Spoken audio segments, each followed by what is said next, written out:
mangka, ang tarsier din ay makikita. At tayo ay tumalon sabay sa agos ng tubig. Ng tubig. Hey ma'am, we are students from Sir College and we're here today in your town, which is Ilobok, to have an interview some locals like you about the environmental problems here in your town. So the first question: what are the main environmental problems in the area or in this town? About waste, segregation. Kaya ang mga tao ani kay dili kay budget na segregate. Diyan mo dyan ay main problem ani ang barangay. Kay kanang basura dapat unta manggod segregated. Diyan kasagaran mga tao kay basig kanang kuan tapok-tapokon ra bitaw nya dili man na kuanon gud sa LGU. Dili na pick up mo yung dili segregated ang kanang basura. Diyan kanang usap pud na kuan kay sa dam site bitaw aning asa na Albor man siguro na kanang grabe na kuno ang basura ba niya maabot ang time na mapuno na so asa naman to na ipamutang.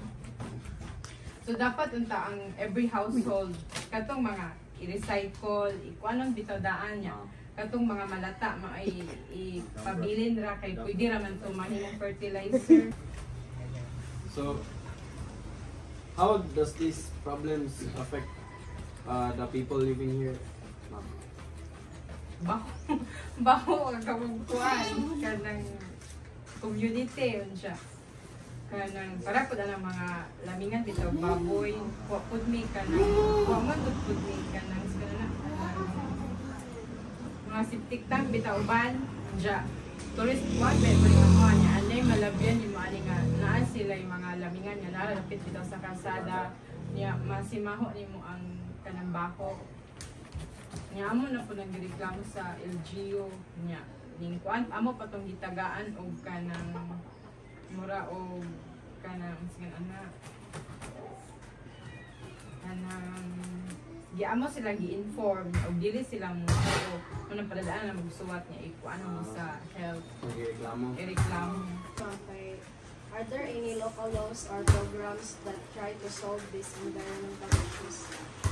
Naatay mga resolution man kana abot anang waste mga ngana. Pero wa pa mo ay i-adapt na lang sa among barangay. Pero wa pa mo totally na implementation of it one.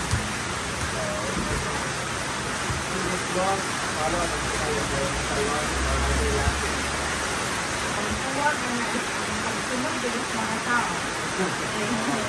Kaya nandiri man nakuha lang sa kalo o diri mo follow ang mga tao.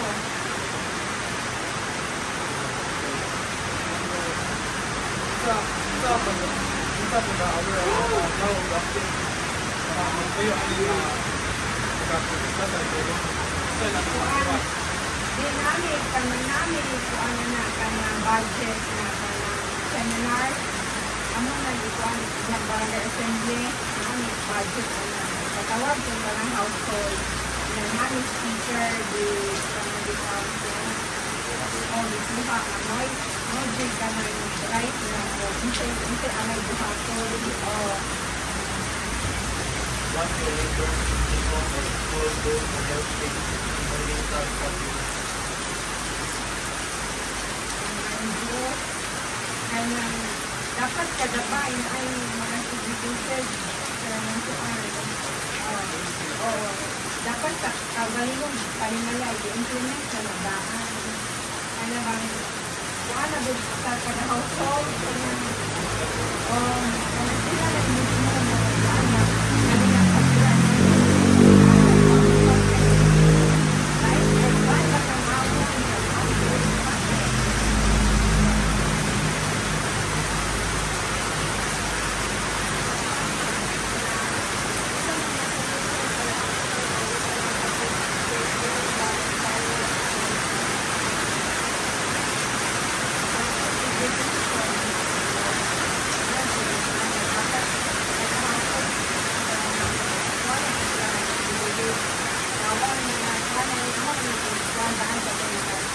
bato, ako na isinigay sa ako. So, gano'n mo naman sa ako.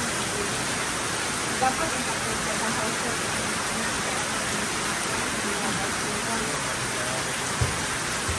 The last question is, how can protecting the local environment help with global goals like climate action or sustainability?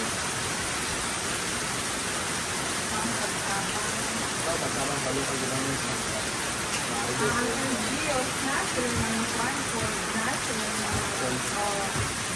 kanang seminars, ihakat sa pagkababarangay. Para sa mga